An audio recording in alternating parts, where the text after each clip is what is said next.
hockey is a game of time and space. And if you are early mature, you are faster most of the times.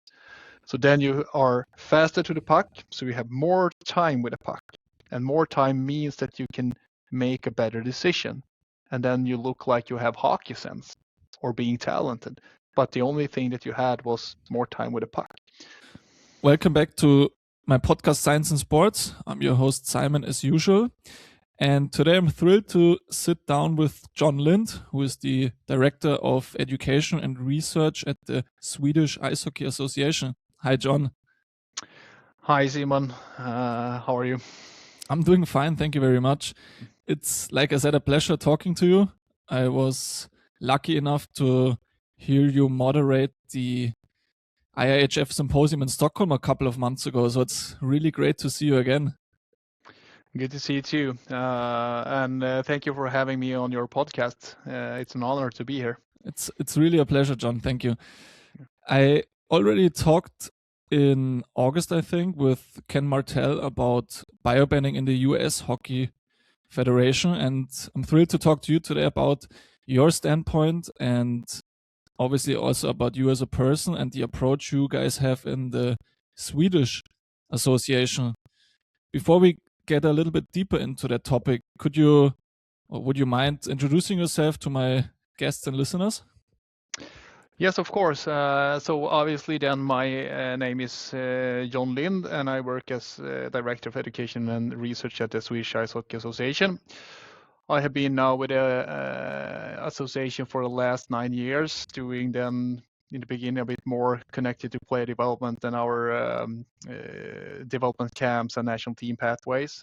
But for the last probably 6-7 years working with two kind of main topics: education, like our formal coach education programs, and also then pretty connected to both player and coach development, working with our research project and overseeing and making them run as smoothly as possible. But before entering the federation, I worked as a coach in clubs in Sweden, both junior coach and senior coach, and also managing junior and youth programs. But I have a background before that as a player at the national team level as a junior. Didn't quite make it as a senior and quit playing pretty early, and then transitioned more into coaching. So being both player and coach before, now working on a more structured level. Was it for you always something that you wanted to stay in the sport of hockey? Well, I guess it's probably somehow, but when you're playing, you're so consumed by playing. So mainly my focus was on playing, so I didn't really think about staying in the game. But then when I quitted playing, it was a pretty good way for me to give back and to help others develop and be a part of that, and how that made me feel. And also for the identity, like being in the sport for so many years, it means something to you. So I think it was kind of two main reasons for me to stay in the game. And of course, like, I love hockey, so that's probably the overlying and main reason. Yeah, I always feel like the moments that I miss the most is the time in the locker room with the guys. And I recently had the conversation as well with somebody. The times I am not missing are the long bus rides. Yeah. And I guess like in Sweden we have really long bus rides, and I have a lot of those. But also I think they can be pretty enjoyable also. Just plug something in your ears, relax, watch a movie, read a book. But for sure, like the social component of being part of a team, achieving things together, developing together, and the synergy of, for example, you and me, 1 + 1 = 3. I think that's something that's really strong for me also. Yeah. But just hang out in the locker room, have a great conversation with somebody, hit the sauna. We don't have those here, but I can remember back to my time at the symposium in Stockholm. First time being in Sweden, it was obviously amazing weather, amazing experience. Yep. And you guys did a great job of organizing. It was by far one of the best congresses or symposium I visited. So thanks again for that. Thank but you. to stay a little bit on the topic for today's episode, like I mentioned, I had a great talk with Ken already in August, and we talked about biobanding, so grouping athletes by biological maturity rather than the chronological age. And I want to hear from you or talk to you about how Sweden does it or think about biobanding. Is it an emerging concept? Is it something which is research done on, or is it something practical already?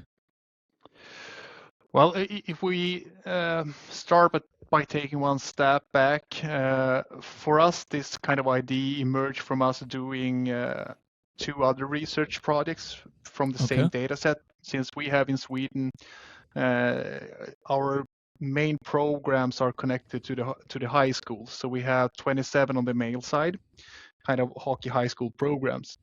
And in those programs, we are collecting a lot of data. So then we combined all this data from all those programs for the last 20 years.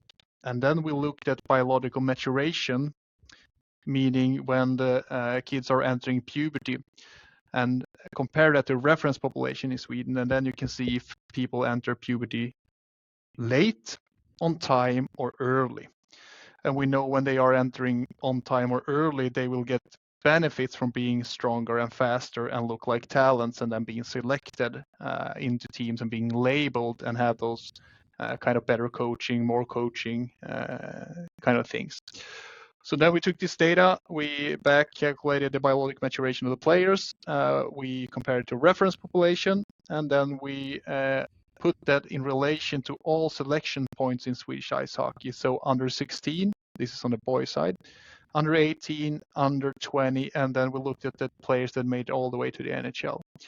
And what we figured out then was that when we are selecting players for our under 16 national team, we are mainly selecting early mature players or on time, very few that are late, even though we know that genetical potential is equally distributed regardless if you're late, on time, or early. But as it goes then, under 18, under 20, more players from the same player pool are selected that are late mature. And when we look at the numbers in NHL of the Swedish players from this data set, 40% was late mature, meaning late into puberty, from the same population. And then we were started thinking, how many players do we deselect on this journey for the wrong reasons, where we are mistaking temporary physical abilities driven by puberty for being talent? So with that knowledge, then we started to go back to our regional camps first and look how is the distribution when we select players to regional camps. And we can see already on a regional level that we are selecting even worse. We only had 2 players out of 130 that were late mature. So we took it one step back and looked at the selections in the districts, and we see the same patterns. So if we then know that we are selecting based on physical abilities that are temporary rather than talent, what kind of tools can we then put into action in the clubs to highlight the late mature players and also have appropriate setting for them to develop? And here is where then biobanding was identified as one of the tools that we can use. And biobanding is then widely used in soccer mainly, and the most research has been done in soccer, for example, then Premier League clubs and also La Liga and in Italy and Belgium and other places. So biobanding is then, as you talked with Ken about, a strategy where you are grouping the kids based on their biological age or biological maturation rather than their chronological age. So for example, if you have a program or a club, then you can have 3 teams, under 14, under 15, under 16. And instead of playing and practicing in your age categories, you are building 3 biobands from these 3 age categories. So in the lowest band, then you might have on time and late players from U14 and late players from U15 practicing or playing together. In the middle band, you might have early mature players from U14 and on time from U15 and late from U16. And in the highest band, you might have early mature from U15 and on time and early from U16. And by grouping the players like this, you are evening out the physical differences. And the reason for doing that is for adapting training to maximize response. For example, if players are in puberty, we know they respond to different types of training. We can avoid growth-related injuries. Coaches get new perspective on the players if they see them against equally physical developed players. But the main reason here is to present the players with new opportunities to learn and develop. And in the research that we have been doing on biobanding, what we can see then is if you're a late mature player and playing in a bioband or practicing against equals, then you can develop your physical abilities more because you can use your body and close combat abilities more. And if you are early developed players and practice and play in biobands, what we see then is the kids that are used to taking the puck and skate, now they are among equals, they can't do that anymore. So they are now presented with new opportunities to develop their technical and tactical skills. So it looks like it's beneficial for both late and early mature players. So this is the reason why we then looked at biobanding and also tried biobanding in Sweden in a couple of occasions from U13 up to U16. Mm-hmm. That was wonderfully easy explained. So thank you very much for that. I want to go again one step back, if that's all right for you. Can you once again explain to my listeners how you make up those biobanded groups? How do you know if somebody is an early maturer or a late maturer? Yeah, that's a great question. Like if you look backwards, when people starting to look at biological maturation, they mostly look at skeletal age. But that is a quite invasive method. Like we can't go and X-ray growth zones in the skeleton for the kids. So in the early 90s, they developed an algorithm called the Kamisroch method, and that is an algorithm where you're using the player's birthday when they were born, their height, their weight, and combine that with the biological parents' height. Then you within 1% get the predicted adult height. And when you then compare it to reference population, you can see then if the timing is late, on time, or early, and you can also see within a group where they are. So when you do biobanding, you don't use the reference population, you only look within the group. For example, then if you want to divide them in three equally sized groups. Mm-hmm. So we are using this algorithm, and it's really easy. We have developed applications so clubs without prior knowledge can use them just by collecting this data among the players and parents. Okay. And how far back can you go for adapting this principle? Can you go all the way back to under 7s, under 9s, or is that too early? That is probably too early. What we can see, there's a couple of papers looking on the distribution from really young kids and all the way up. But what we can see, there's one good paper from Spain and La Liga where they have a lot of players or kids in this case. And the first kid enters puberty by the age of 11 on the male side in this data set. And the last one enters at 16. So basically it's a 5-year difference in the same age category. And this is also why it's important to even this out at times. But people normally, like if you take boys, they enter puberty like the first one's around 11. But normally what we can see the biggest effect if you do biobanding in under 14, under 15 age categories, because then you have most players in the growth spurt. And it's also the timing where the growth spurt is most explosive. Okay. For female, they normally enter puberty 2 years before. So a lot of times their growth spurt isn't as explosive either. They rather have a regression in performance based on they are putting on fat mass, and the relationship between muscle mass and weight is decreasing. So we don't see the same effects on biobanding within girls hockey or girls sport. Okay. But I would say like from U13 to U16 is probably the best span to do it. If I want to choose 2 years, I would say 14, 15. Okay. How do you incorporate that into a club who never heard of that topic before? Can you just go to a coach and do that? Or is it something that has to be really structured? Do you do bio-banded teams, for example, let's put it this way, for a week and a month? Is it more beneficial to do it more often? How is your take on that? I guess those questions and the long-term effect of biobanding hasn't yet been researched, neither in soccer or any other sport, and in hockey. We can see that there's a good trend that it might be really good for play development. But as we see it at the moment with the combined knowledge that we have both from soccer and hockey and from research and from practical application, this should be used as a complement to ordinary age categories. For example, practice in biobands within your club, or playing games, for example, once a month or every 6th week to present the players with these new challenges and environments, but not to make it a replacement for age categories, because we also have the social component. So once a month or every 6th week, I think that's pretty good.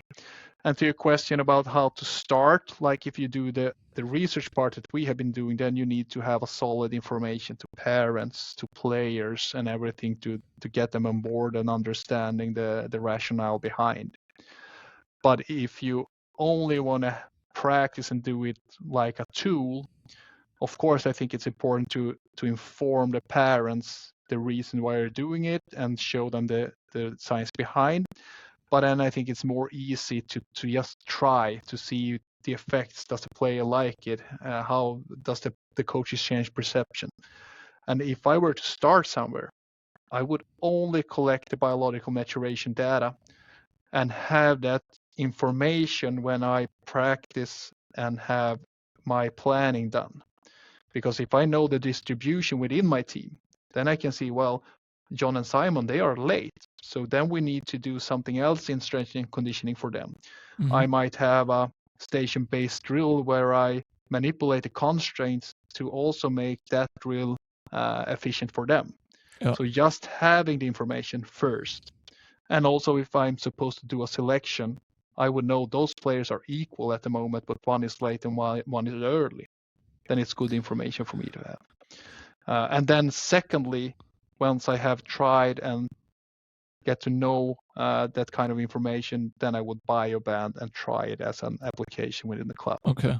Do you think if somebody would collect the data and observe, let's say you or me watch the practice of a under 14 team or under 15 team, and we collected the data beforehand to see who is a late mature or an early mature over a longer period of time, over a couple of weeks or even 1 or 2 months, do you think you could see as an outsider who is an early mature or late mature on how he can play already, or if he can skate through, or if he has problems getting around his opponents?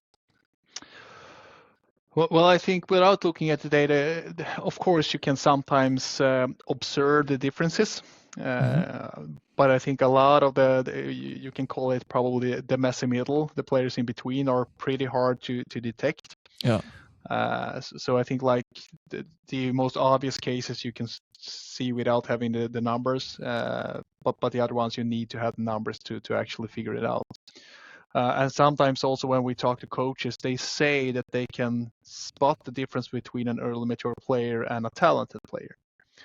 But when we try and blind that, both in USA Hockey and we tried it also, that the coaches, they can't, because hockey is a game of time and space.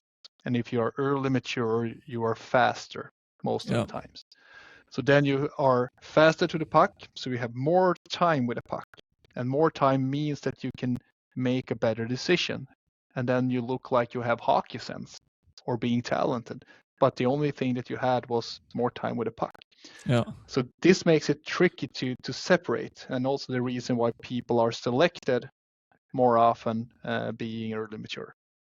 Do you know on top of your head if there is any contribution of early or late maturers regarding their birth month?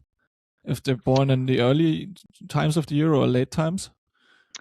Uh, I don't have the numbers if you look at reference population, but we have done one paper that we have published on this same data set when we had 4,700 players and looked at the relationship between relative age effect and biological maturation. And it's pretty clear that you can be born in January but late into puberty, and vice versa. You can be born in December and being late. So so it doesn't necessarily match up. So when you look at relative age effect, that effects take the similar expressions, but it normally starts when you are probably around 8 years old. We can see that in hockey that relative age effect is present. And that's not due to us selecting players.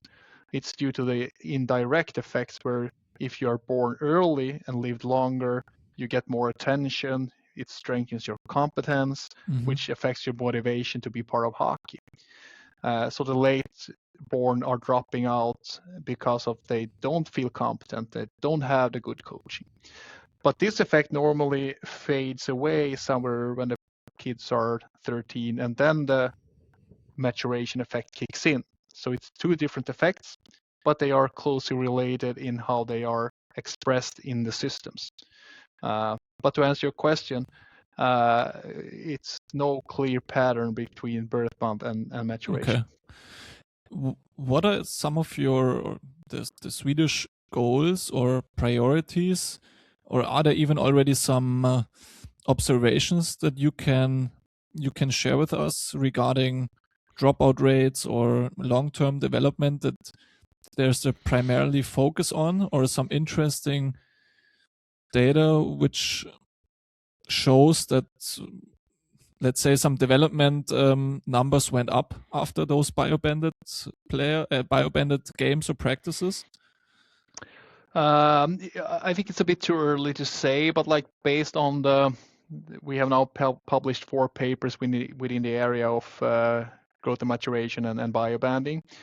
And our strongest tool to affect clubs are through coach education. So first and foremost, we have then changed the curriculum and added this kind of information into that coach education program. So the coaches are more equipped and have the knowledge, and this is probably something that we can never measure.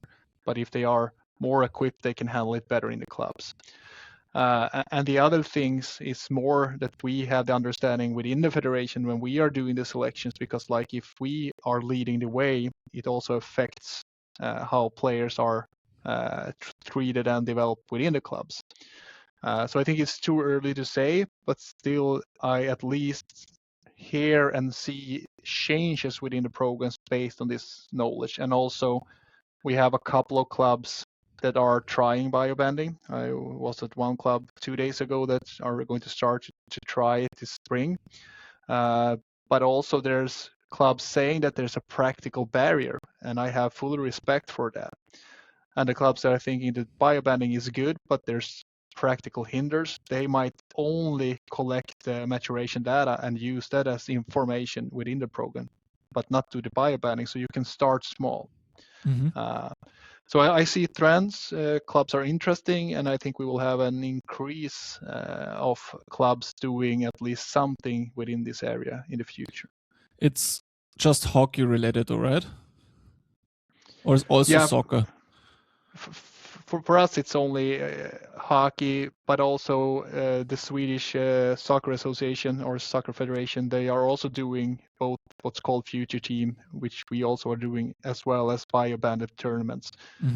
They were actually, they are ahead of us. They started before us, soccer in Sweden and also soccer in Norway and soccer in Belgium.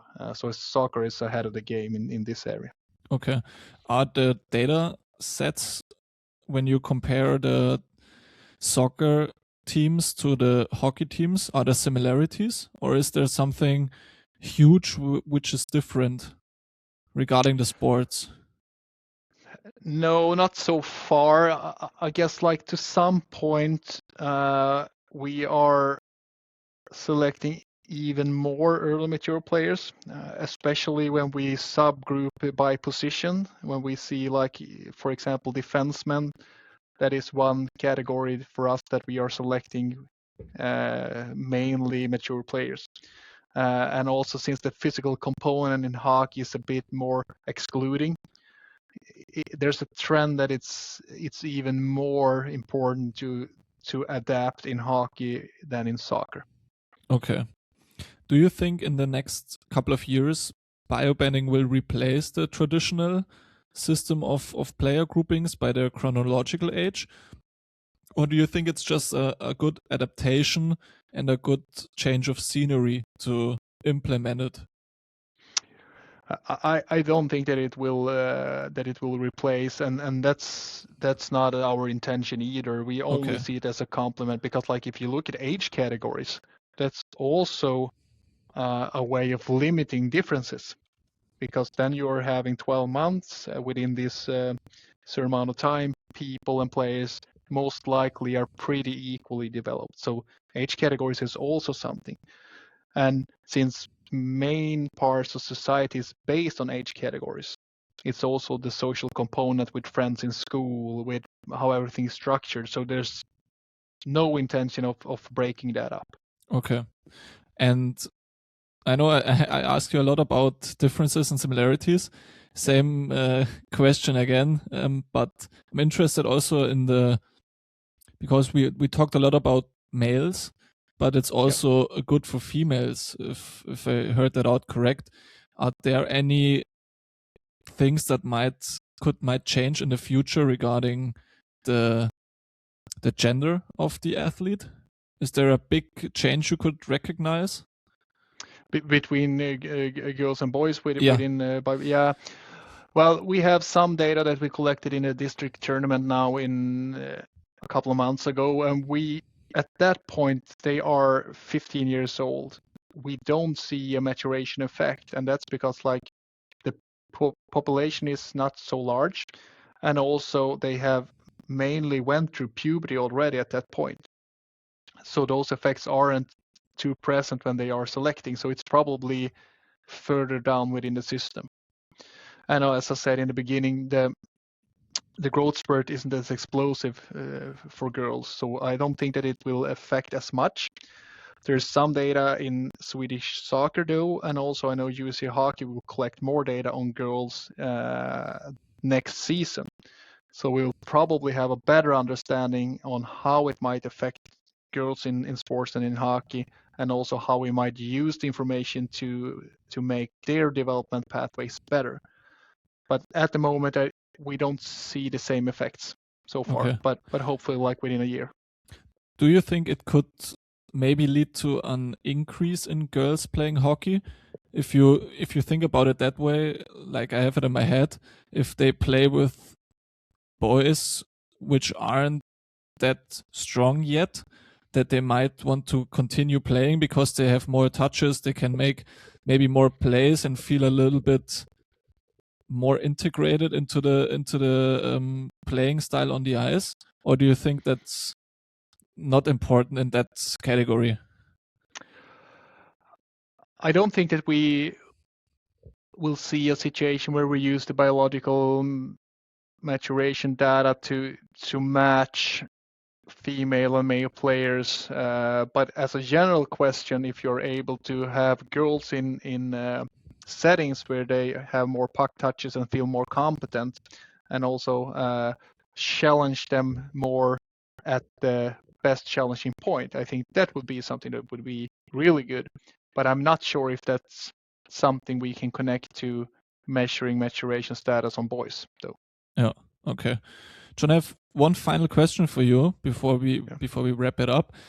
How would you say you could educate the coaches or the staff team or even the parents around the maturation topic or the realities behind the maturation, if it makes sense?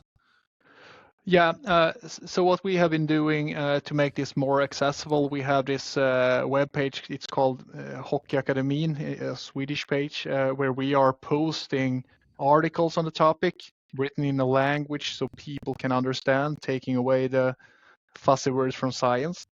We also have short YouTube clips with Tommy Lundberg, our researcher on the area, explaining those components of maturation and how it might affect hockey, and also talks on biobanding. So we are trying to put the information out there in a way that people can understand, to bridge the gap between science and practice.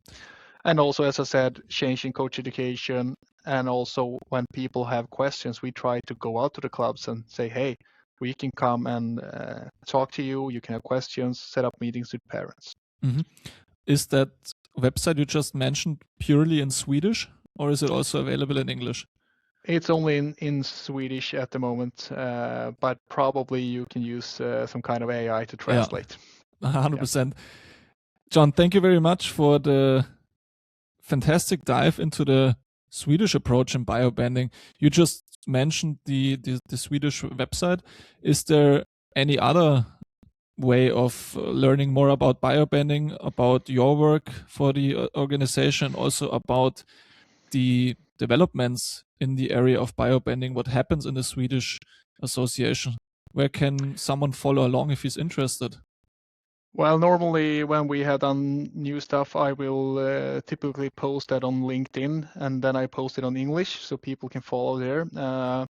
And also, if people are interested in general about growth and maturation in sports, you should follow Sean Cummings and Tommy Lundberg, two great research on the area, both in soccer and ice hockey. Okay. I will, for anyone who's interested, put that into the description below so you can follow your journey along, and also from your colleagues and the publications.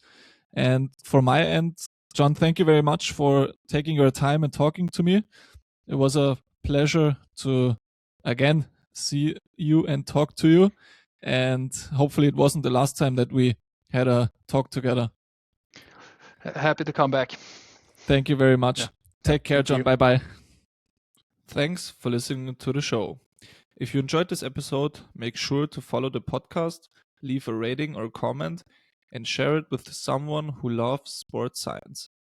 And for more content, follow me on Instagram at science_in_sports_. See you in the next episode.